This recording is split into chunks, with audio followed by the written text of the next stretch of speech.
लोकमित्र live, जंग सच्चाई की।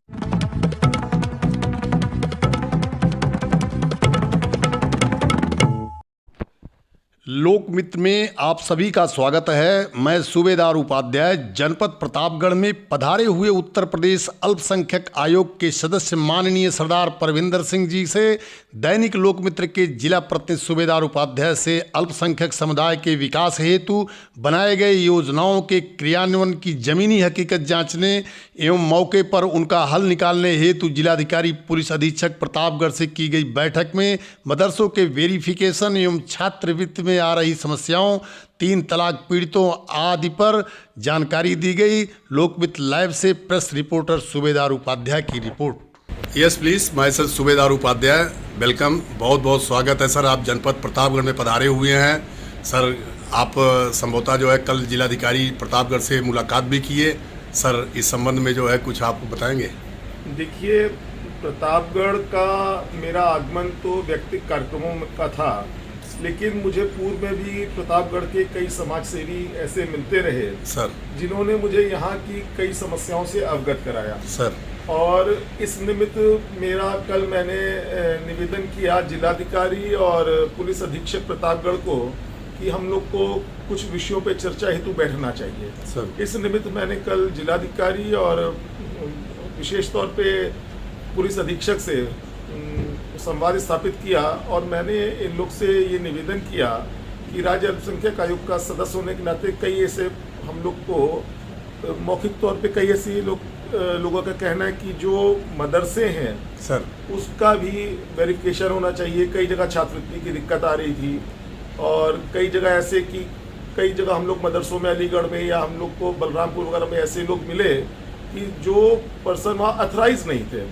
तो इस निमित्त मैंने दोनों वरिष्ठ अधिकारियों से निवेदन किया है कि आप लोग एक ज्वाइंट विजिट जो गवर्नमेंट एडेड मदरसे हैं इनकी कर लें और यहाँ के स्टाफ का एक वेरिफिकेशन भी होना चाहिए ताकि हमें पता होना चाहिए कि कौन अमुक स्टाफ है और कौन प्रबंध तंत्र में है, चीज़ें होना चाहिए। इसके साथ साथ मैंने बच्चों की छात्रवृत्ति को भी वो परमानेंट मिले तथा जो अल्पसंख्यक युवाओं को टर्म लोन योजना के तहत जो सरकार पिछले वर्ष भी 500 युवाओं को रोजगार के लिए टर्म लोन योजना के तहत ऋण दिया था और इस वर्ष भी वर्तमान में वो गतिविधि जारी है, तो उसमें उसकी समीक्षा भी कर लें कि क्या स्थिति है। इसके अतिरिक्त 3 तलाक पीड़ितों के लिए मैंने पुलिस अधीक्षक से कहा है कि ऐसे कितने प्रकरण इस अधिनियम के अस्तित्व में आने के पश्चात दर्ज हुए जनपद में, उनका स्टेटस क्या है, कितनों में चार्जशीट फाइल हुई है, तो इसका भी एक समीक्षा होना आवश्यक है। तो इन्हीं कई बिंदुओं पे, इसके अलावा एक अष्टभुजा नगर में मुझे बताया गया था कि मंदिर है जिसमें संभवतः कुछ लोग डिमोलिश करने की बात कर रहे थे, वो प्रतिनिधि मंडल भी मुझे मिला था। तो मैंने जिलाधिकारी से कहा कि ये भी देख लीजिए, धार्मिक सद्भाव और सामाजिक सौहार्द बना रहना चाहिए और उस निमित्त जो नियमों के आलोक में हम कर सकते हैं हमको करना चाहिए। सर, इसकी जो है अनुकूलता में जो है इसका कहीं भी किसी जनपद में देखने को मिला?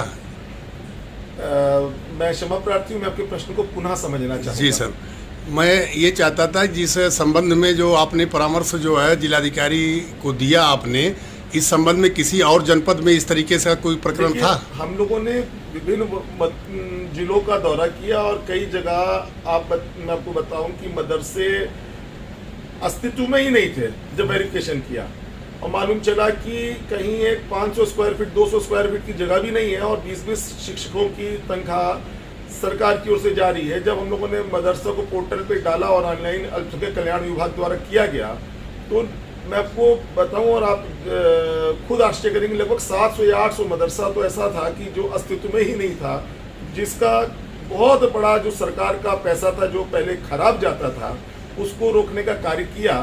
और इस प्रकार अलीगढ़ में जब पिछले वर्ष कुछ चीज़ें आई तो मालूम चला कुछ कश्मीरी छात्रों के द्वारा वहाँ पे गतिविधि की गई, तो मैंने जब वहाँ जिलाधिकारी से वार्ता की तो उनके द्वारा बताया गया कि उनके पास कोई सूची नहीं है कि किस प्रदेश से कितने छात्र हैं। तो इस निमित्त मैं प्रत्येक जिले में जिलाधिकारी से निवेदन करता हूं कि आप वेरिफिकेशन करके मिनिस्टर स्टाफ का भी और छात्रों का भी, और एक बार ये जाएंगे वरिष्ठ अधिकारी तो छात्रों की समस्याओं को भी अवगत होंगे। इस निमित्त मैंने उनसे कहा।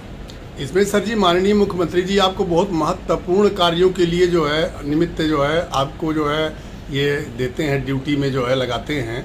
अभी हाल में इतना ज्वलनशील जो है प्रकरण जो हुआ था, इसमें भी आपकी ड्यूटी लगी थी, जैसा मैंने जो है समाचार पत्रों में सुना था। जी, मैं आपको बताऊं कि लखीमपुर हिंसा, इसकी जितनी निंदा की जाए, क्योंकि दुखदाई घटना है, किसी भी सभ्य समाज में इस प्रकार की घटनाओं को हम सहजता से नहीं ले सकते हैं।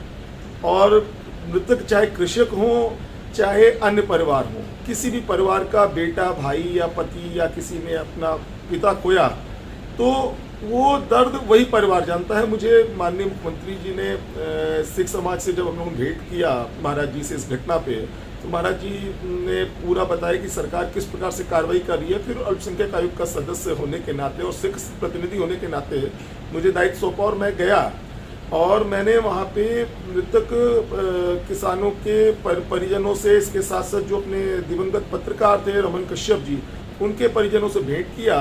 तो तत्काल समय ये था कि उन परिवारों का ये कहना था, हमें यकीन है माननीय मुख्यमंत्री जी पे प्राथमिकी तो दर्ज हो गई है, लेकिन आरोपियों की गिरफ्तारी सुनिश्चित होनी चाहिए। और मैं वास्तव में अपने हृदय की गहराइयों से आभार व्यक्त करता हूँ परम पूजनीय माननीय मुख्यमंत्री जी का, जिन्होंने न्याय की नई इबारत को लिखते हुए एक गृह राज्य मंत्री के पुत्र और तत्काल और अन्य जितने भी आरोपी हैं उनके विरुद्ध कार्रवाई करने का जो साहस किया, और निश्चित तौर पे सबका साथ, सबका विकास, सबका विश्वास की अवधारणा को सुनिश्चित किया कि सिख समाज जो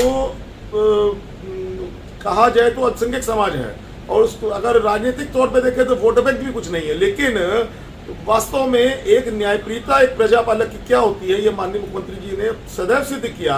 मैं आपको बताऊं कि पहली बार ऐसे हमारे मुख्यमंत्री हैं जिन्होंने गुरु ग्रंथ साहब जी का प्रकाश अपना सीएम हाउस में किया, गुरु नानक देव जी महाराज के 591वें प्रकाश पर्व पे। इसके अलावा साहिबजादा दिवस जो हम लोगों ने गुरु गोविंद सिंह महाराज का मनाया, वो भी हमने सीएम आवास में उसको घोषित किया। जिस सीएम आवास पे पहले सिर्फ रोजा अफ्तार की दावतें होती थी, वहां पे सनातन सभ्यता में सिख समाज को मौका मिला। ये माननीय मुख्यमंत्री जी का ही कार्य है। इसके अतिरिक्त 7 जो महानगर हैं जहां नगर निगम की व्यवस्था है, वहां पे 7 सिख पार्षद मनोनीत करना, पंजाबी अकेडमी में उपाध्यक्ष के अतिरिक्त 5 सदस्यों को मनोनीत करना, अल्पसंख्यक आयोग में पुनः मुझे 3 वर्ष के लिए रीएलिवेट करना, इससे पता चलता है कि महाराज जी का जो माननीय मुख्यमंत्री जी की कथनी करनी जो सामाजिक न्याय की अवधारणा है वो कितनी बलवती है, और वो सच में एक संत महात्मा व्यक्ति है। आप अपने उत्तरदायित्व को जो है बखूबी निभा रहे हैं। एक बार जो है आप अपने विषय में जो है आम जनमानस में जो है अपना परिचय देना चाहें। मैं सरदार परविंदर सिंह हूँ। मैं अधिवक्ता हूँ हाई कोर्ट लखनऊ में, और उत्तर प्रदेश सरकार में राज्य अल्पसंख्यक आयोग का सदस्य हूँ। और मैं जो हम लोग का कार्य होता है वो बेसिकली जैन, बौद्ध, सिख, मुस्लिम, क्रिश्चियन, पारसी, ये जो कम्युनिटी हमारी अल्पसंख्यक वर्ग में आती है, इनके हितार्थ और इनके मूलाधिकारों के संरक्षण हेतु आयोग का गठन किया जाता है। और हम लोग प्रत्येक ऐसे प्रकरण पे जिस प्रकरण का संज्ञान लेते हैं, और स्वतः संज्ञान लेने का भी अधिकार हम लोग के पास है, इसमें हम लोग देखते हैं जिन ऐसे हमारे प्रकरण हैं उनकी गंभीरता यदि इस लायक है कि उसमें हमें अधिकारियों से चर्चा करना आवश्यक है, तो उसमें हम लोग अधिकारियों को समन भी करते हैं और संवाद कर इसका हल भी निकालते हैं। बहुत बहुत धन्यवाद। छोटी बड़ी खबरों को पाने के लिए लोकमित्र लाइव चैनल को सब्सक्राइब करें ताकि लेटेस्ट अपडेट आप तक पहुंचती रहे। धन्यवाद।